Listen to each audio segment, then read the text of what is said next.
Siguiendo con nuestro análisis, podríamos decir exegético de la palabra de Dios respecto a la pregunta ¿y quién es Jesús?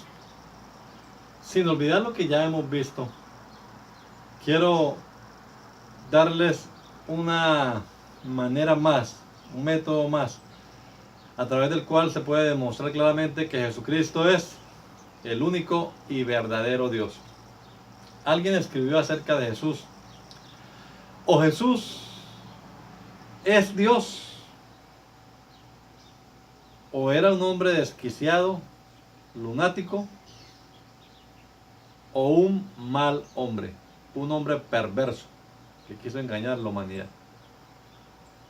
Una de esas tres opciones tendrá usted que también decidir, estimado hermano, o más bien estimado amigo, porque los hermanos, estoy convencido yo que entienden que Jesucristo es el verdadero Dios y la vida eterna. Y el método que quiero que analicemos hoy, y solamente darles una introducción para que usted profundice en él, es la adoración. En el Antiguo Testamento se nos enseña claramente que solo hay uno que es digno de adoración, y ese es Dios. Jesús también lo dijo cuando Satanás le dice: todo esto te daré en la tentación si postrado me adorares. Jesús respondió con un texto del Antiguo Testamento en el libro de Deuteronomio: al Señor tu Dios adorarás y solo a Él servirás. Pues bien, Jesucristo recibió adoración. Muchas personas se postraban ante Él, lo adoraron, y Jesús no hizo como Pedro, por ejemplo, cuando se postraron para adorarle en la casa de Cornelio. Dijo: no, levántate. Como Pablo y Bernabé, cuando pensaban hasta ofrecerles un toro en adoración, y ellos rasgaron sus vestiduras: somos hombres como ustedes. Esas son acciones de buenas personas que dicen: no, yo no merezco la adoración es exclusiva de Dios, adora a Dios. O los ángeles, incluso en el Apocalipsis, el ángel no recibió la adoración, dijo: no, soy consiervo tuyo, adora a Dios. Pero Jesús no se ve en ningún momento diciendo a la gente: un momentico, no me adoren, adoren a Dios. Jesús recibió adoración. Desde que estaba como apenas de unos, podríamos decir, 2, 3 añitos, desde que era un infante, pues, cuando recibió la visita de los sabios de Oriente, ellos le adoraron a Jesús, siendo un niño, un infante aún. Podría decir alguien: bueno, eso, igual él no supo, no se dio cuenta de eso. Pero, ¿y los demás casos que aparecen en los evangelios? Solo voy a mencionar 3, pero hay otros más que usted procurará, me imagino, investigar leyendo los textos de los evangelios. Pero hay 3 casos que quiero apuntarle hoy, creo que son suficientes además. El primero de ellos, cuando ocurre uno de estos eventos asombrosos, de estos hechos o de estas obras, como dice también el texto, en los que el Señor demuestra su verdadera identidad, su credencial de divinidad. Y es cuando se hace gran bonanza en medio de una tormenta en el mar. Y la gente que estaba en la barca se preguntaban: ¿quién es este? Que aún el viento y el mar le obedecen. Pero el Evangelio de Mateo nos cuenta que estos que estaban en la barca, postrándose, lo adoraron. Adoraron a Jesús.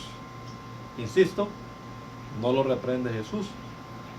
No dice: un momentico, no me confundan. El Evangelio de Juan nos cuenta el relato de una de esas prodigiosas señales de las que narra el Evangelio. Un hombre ciego de nacimiento recobra la vista. Claro, el hombre no ha visto a Jesús porque era ciego. Jesús lo sanó a través de una orden y él no sabía realmente de vista quién era Jesús, pero Jesús lo halló en el templo y entonces Jesús le preguntó: bueno, ¿conoces tú al Hijo de Dios? ¿Crees tú en el Hijo de Dios? Y él dijo, pero pues ¿quién es, Señor, para que crea en él? El que habla contigo, ese es, le has visto. Y el que había sido ciego, que ahora ve, responde ante Jesús, creo, Señor, creo en el Hijo de Dios. Y postrándose, lo adoró. Adoró a Jesús. Una vez más, no vemos a Jesús reprendiéndole, sino más bien alabando esa acción y diciéndole a los fariseos y a la gente importante de la ley y de la religión de aquella época, este ciego ahora ve. En cambio hay otros que dicen ver y permanecen en la oscuridad. Jesús alabó, Jesús aceptó la adoración y avaló la actitud de este ex ciego que ahora le adora.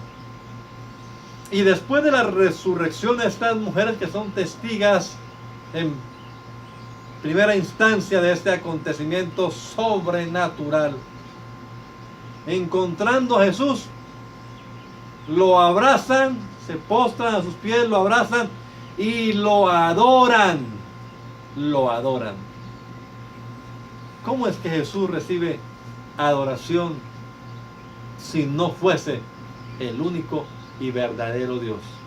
Entre otras cosas, es un mandato divino.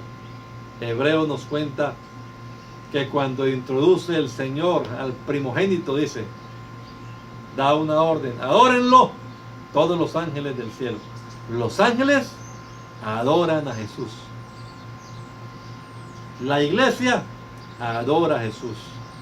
La creación entera adora a Jesús. Y usted, estimado amigo, ¿se atreverá a adorar a Jesús? ¿O seguirá pensando quizás que fue un lunático? O en el peor de los casos, el hombre más perverso que nos quiso engañar a todos, haciéndose pasar por Dios. Seguiremos estudiando el tema. ¿Quién es Jesús? Por ahora, vamos a mirar lo que dicen las Escrituras, a ver si lo que estamos hablando es así o no. Gracia y paz, mis estimados hermanos, hasta una nueva ocasión.